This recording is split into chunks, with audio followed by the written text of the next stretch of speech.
ಯೇಸು ಕ್ರಿಸ್ತನ ನಾಮದಲ್ಲಿ ನಿಮ್ಮೆಲ್ಲರನ್ನು ವಂದಿಸುವಂತವನಾಗಿದ್ದೇನೆ. ಈ ಬೆಳಗಿನ ಜಾವದಲ್ಲಿ ವಾಕ್ಯ ಓದಿಕೊಳ್ಳೋಣ. ಎಫೆಸದವರಿಗೆ ಬರೆದ ಪತ್ರಿಕೆ 4ನೇ ಅಧ್ಯಾಯ 29ನೇ ವಚನ.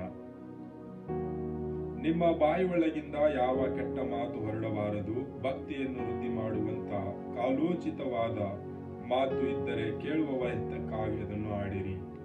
ಕರ್ತನಲ್ಲಿ ಪ್ರೀತಿಯುಳ್ಳ ದೇವಜನರೇ, ನಾವು ಈ ವಾಕ್ಯದಲ್ಲಿ ನೋಡುವಾಗ ಎರಡು ರೀತಿಯಾಗಿ ನೋಡಿಕೊಳ್ಳುವಂತವರಾಗಿದ್ದೇವೆ.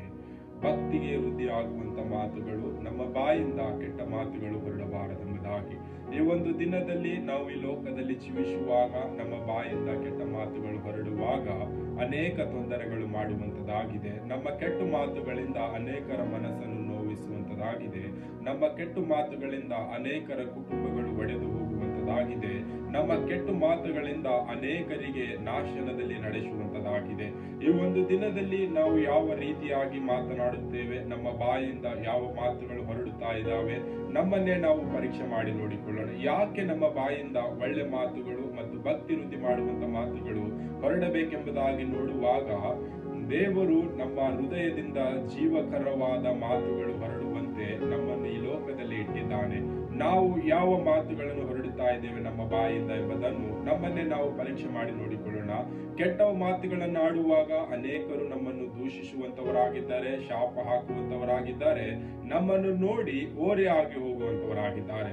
ನಾವು ಒಳ್ಳೆ ಮಾತುಗಳನ್ನು ಆಡುವಾಗ, ಒಳ್ಳೆಯ ವೃದ್ಧಿ ಆಗುವಂತ ಮಾತುಗಳು ಆಡುವಾಗ ಅನೇಕ ಜನರು ನಮ್ಮನ್ನು ನೋಡಿ ಸಂತೋಷ ಪಡುವಂತವರಾಗಿದ್ದಾರೆ, ನಮ್ಮೊಟ್ಟಿಗೆ ಮಾತನಾಡುವುದಕ್ಕೆ ಬಯಸುವಂತವರಾಗಿದ್ದಾರೆ.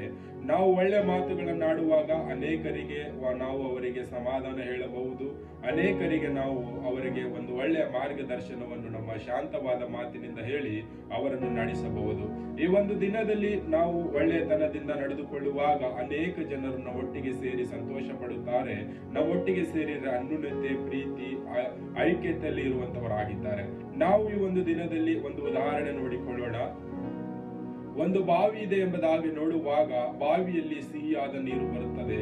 ಆ ಸಿಹಿಯಾದ ನೀರು ಅನೇಕ ಜನರು ಕುಡಿಯುತ್ತಾರೆ, ಅನೇಕ ಜನರು ಆ ನೀರನ್ನು ಬಳಸುತ್ತಾರೆ. ಅದೇ ಬಾವಿಯಲ್ಲಿ ಕಹಿಯಾದ ನೀರು ಬರುವುದಾದರೆ ಅನೇಕ ಜನರು ಆ ನೀರನ್ನು ಕೂಡ ನೋಡುವುದಿಲ್ಲ, ಅದನ್ನು ಉಪಯೋಗಿಸುವುದಿಲ್ಲ. ಅದು ಯಾವ ರೀತಿಯಾಗಿ ಅದನ್ನು ಜನರು ನೀರಿಗೆ ಬೇಡವೆಂದು ಬಿಡುತ್ತಾರೋ ಅದೇ ರೀತಿಯಾಗಿ ಲೋಕದಲ್ಲಿ ಕೆಟ್ಟ ಜನರನ್ನು, ಕೆಟ್ಟ ಮಾತುಗಳಾಡುವವರನ್ನು ಕೂಡ ಅನೇಕ ಜನರನ್ನು ಬಿಟ್ಟು ತಿರಸ್ಕರಿಸುವಂತವರಾಗಿದ್ದಾರೆ.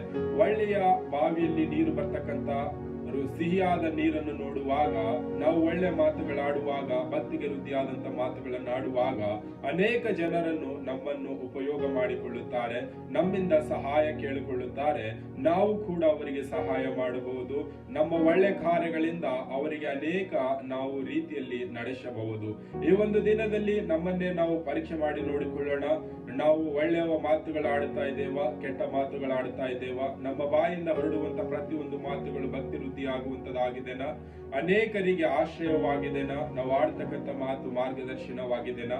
ಇಲ್ಲ ಕೆಟ್ಟ ಮಾತುಗಳಾಗಿ ಅನೇಕರಿಗಿಂದ ನಮ್ಮಿಂದ ದೂರ ಹೋಗುವಂತ ಮಾತುಗಳಾಗಿದೆನಾ? ನಮ್ಮನ್ನೇ ನಾವು ಪರೀಕ್ಷೆ ಮಾಡಿ ನೋಡಿಕೊಳ್ಳೋಣ. ಕರ್ತನು ಈ ವಾಕ್ಯ ಎಲ್ಲರ ಆತ್ಮೀಯ ಆಶೀರ್ವದಿಸಲಿ. ಆಮೆನ್.